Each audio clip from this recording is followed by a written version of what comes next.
Pai das misericórdias e Deus de toda consolação, ouvi-nos. De volta com o nosso programa, o Pai das Misericórdias, direto aqui do santuário, entrando em sua casa, e você também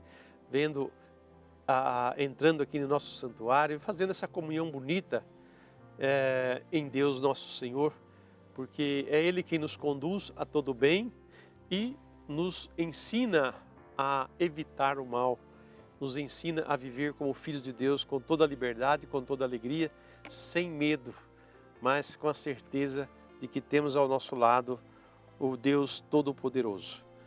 O Papa Francisco, em sua audiência geral de 9 de outubro de 2024, ainda falando sobre o Espírito e a esposa,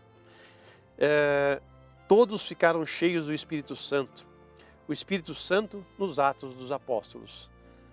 E ele toma justamente o Atos dos Apóstolos, capítulo 2, versículo 4, para dizer a nós: ficaram todos cheios do Espírito Santo e começaram a falar em outras línguas, conforme o Espírito Santo lhes concedia que falassem.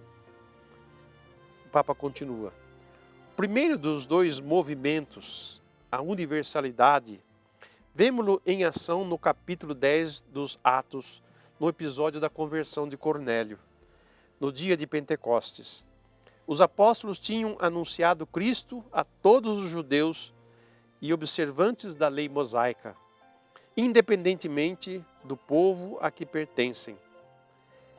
É preciso outro Pentecostes, muito semelhante ao primeiro, o da casa do centurião Cornélio, para induzir os apóstolos a dilatar o horizonte e derrubar a última barreira, aquela que separa judeus e pagãos. A esta expansão étnica acrescenta-se a geográfica. Paulo, lê-se ainda nos Atos dos Apóstolos, queria anunciar o Evangelho numa nova região da Ásia Menor. Mas está escrito: o Espírito Santo impediu-o. Queria ir a Bitínia, mas o Espírito de Jesus não o permitiu. Descobre-se imediatamente a razão dessas surpreendentes proibições do Espírito. Na noite seguinte, em sonho, o apóstolo recebeu a ordem de passar a Macedônia. Assim, o Evangelho saiu da Ásia natal e entrou na Europa.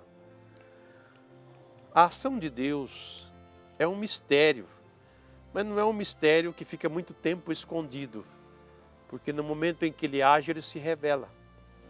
Todas as vezes que Deus agiu no meio do seu povo, Ele se revela, se mostra presente, mostra-se atento às coisas que estão acontecendo.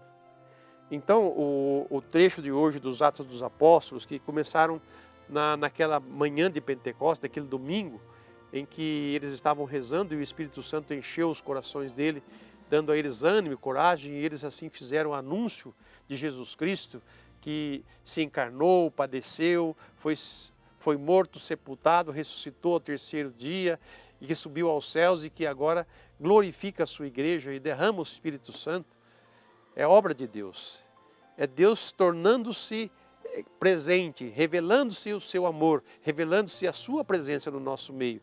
E o Papa fala que outros momentos de Pentecostes também iriam acontecer logo depois daquele encontro que eles tiveram, como foi na casa de Cornélio, onde Pedro vai fazer o anúncio do Evangelho e eles falam assim: mas quem é o Espírito Santo? Eles ainda não tinham recebido o batismo do Espírito Santo. Então Pedro, enquanto falava a eles, eles foram cheios do Espírito Santo. E em muitos momentos, em muitas ocasiões dos Atos dos Apóstolos, o Pentecostes aconteceu. E na vida das pessoas também, que iam fazendo a sua adesão a Jesus, elas iam experimentando esta vida nova no Espírito Santo. E Deus ia conduzindo a igreja, conduzindo Paulo. Olha que o Paulo, que é um apóstolo dos apóstolos, que é um homem cheio do Espírito Santo, ele quer ir para tal lugar, eu quero fazer isso, o Espírito Santo disse: não vai agora, não vai não. Proibiu ele de ir a alguns lugares. E nós também precisamos aprender com isso, Quando o Espírito Santo não nos envia a um lugar, a gente não vai. Por isso que escutar a Deus, estar atento ao que Ele está falando para nós, o que Ele está pedindo a nós, aí sim nós estamos com Ele. Mas quando Ele diz não, é para nós não irmos mesmo, né? E Paulo foi obediente e depois teve a razão para isso, né?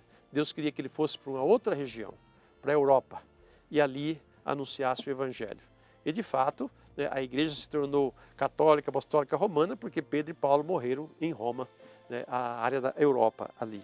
E o Evangelho ali foi anunciado também. Diante dessa explanação que o Papa nos faz hoje, a igreja também, na sua história, ela foi também renovando-se constantemente no Espírito, viu? Entenda bem, a igreja se renovou no Espírito Santo, na fidelidade ao Evangelho, na autenticidade das Escrituras. Ela não foi mudando a doutrina não, viu? A igreja nunca mudou a doutrina que ela recebeu dos apóstolos e de nosso Senhor Jesus Cristo. Ela nunca mudou essas coisas, né? Mas ela foi a todos os cantos e recantos dessa terra, anunciando a boa nova da salvação. E o Espírito Santo foi derramado sobre os povos. E a igreja também fez essa experiência nesses últimos 50 anos, há 50 anos atrás, de um novo Pentecostes. Foi quando nasceu a renovação carismática católica, e que depois, em vez de ser uma renovação da igreja, o tabularam como um movimento. Então a igreja não deu muita importância para isso. Mas em muitos lugares foi acolhido e é vivido essa vida nova no Espírito Santo. Porque se é um movimento, se caracteriza como um movimento, é algo que vai passageiro, vai passar, vai acabar. Então, se não é um movimento, né, é uma realidade concreta da igreja, isso sim tem que perpetuar. Então, por isso que a igreja, no princípio, não teve muita aceitação. Mas ela, com o caminhar, o Espírito Santo foi conduzindo e foi abrindo os corações para o entendimento, né, da ação do Espírito na igreja. O Espírito age na igreja e temos que pedi-lo, temos que nos abandonar nele para que ele possa agir em nós. Porque o Espírito Santo é o agir de Deus em nós, é a força divina em nós. E outra, nós recebemos ele no batismo, quando nós fomos mergulhados nas águas do batismo. Nós recebemos o Espírito Santo na nossa crisma. Um dia você foi crismado, eu também fui crismado. E dos sacramentos que nós recebemos, a Eucaristia, o perdão dos nossos pecados. Quer dizer, a igreja oferece aos fiéis, né, esse alimento que é movido pelo Espírito Santo, a graça santificante, para que nós caminhemos na verdade e fujamos do mal e saímos do domínio do pecado para o domínio da graça, para o domínio da vida, para o domínio do Espírito. E a Canção Nova nasceu do Espírito Santo, ela foi uma experiência profunda de Pentecostes. Por isso que nós oramos aqui ao Espírito Santo e pedimos o Espírito Santo a todas as pessoas, para que elas, cheias dele, possam dar testemunho da sua fé, possam viver a sua fé. Eu não encontrei ninguém que recebeu o Espírito Santo e teve a sua vida atrapalhada, teve a sua vida confusa. Não. Aqueles que se abriram ao Espírito e foram obedientes, receberam graça sobre graça. E aqueles que o receberam, mas não deram importância para ele não foi embora, mas ele continua aí. Mas ele não encontra espaço na sua vida e no seu coração para que possa agir, porque você o bloqueou. Então não bloqueie o Espírito Santo, não bloqueie a ação dele. Mas ao contrário, confia em Deus e peça sempre o Espírito Santo. O Papa diz, vem Espírito Santo sobre nós, né? Vem Espírito, luz divina, vem Espírito Santo a nos livrar de todas as trevas, de todo o mal, porque o Espírito é luz, e a luz dissipa as trevas, a luz traz a verdade, a luz nos dá ânimo, nos dá coragem, nos dá força. E como é importante nós sermos iluminados pelo Espírito Santo. E que você que já foi crismado e batizado, vamos pedir agora ao Pai das Misericórdias que renove em nós a unção do Espírito Santo. Você quer viver cheio do Espírito Santo, cheia do Espírito Santo? Então, nesse momento, abra o seu coração e vamos rezar ao Pai para que Ele encha-nos em nome de Jesus. Pai das Misericórdias e Deus de toda a consolação, ouvi a súplica confiante que vos apresentamos neste momento. Acolhei este povo que vem, cheio de fé e esperança ao vosso santuário. Consolai os aflitos, socorrei os necessitados, enxugai as lágrimas aqui derramadas, amparai os fracos e recebei em vossos braços paternos estes filhos pródigos que voltam para vós. Dai-nos a graça de sermos instrumentos da vossa misericórdia na vida dos nossos irmãos, para que assim o vosso nome seja amado em nossa família e em nossa nação. Tudo isso vos pedimos por vosso Filho Jesus Cristo, que convosco vive e reina na unidade do Espírito Santo. Amém.